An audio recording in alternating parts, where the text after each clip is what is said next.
Kaka, mina wazo. Wazo gani hilo? Tutoroke chuoni. Bora asa, wazo zuri.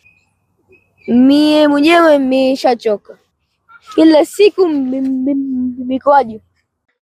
Ustadh Abubakari Mgaza kwa makwaju. Leo ndo siku yake hasa. Sasa twende wapi? Tucheze pale kwa Pembea. Yeah. And the few push. Yeah. Yeah. Yeah. Tumeshachoka mikwaju. Nichoka.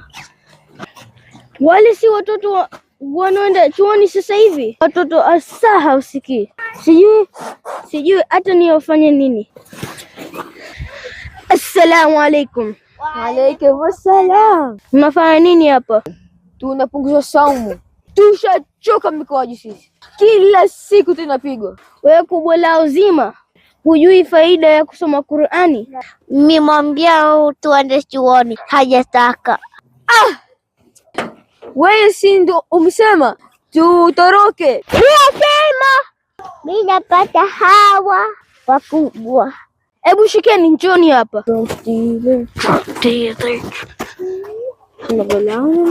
Sikilizeni nyinyi watoto, Allah anasema mwezi Ramadhani ndio umeteremshwa Qur'ani. Wewe kwani hujui fadhila zilopatikana kusoma Qur'ani mwezi Ramadhani?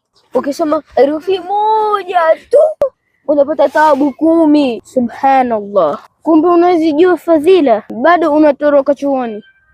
Kupelekeni mwenyewe. Hai, twendeni. Kazaneni. Ramadhan Mubarak. Subscribe kwenye YouTube Malezi na Asfar.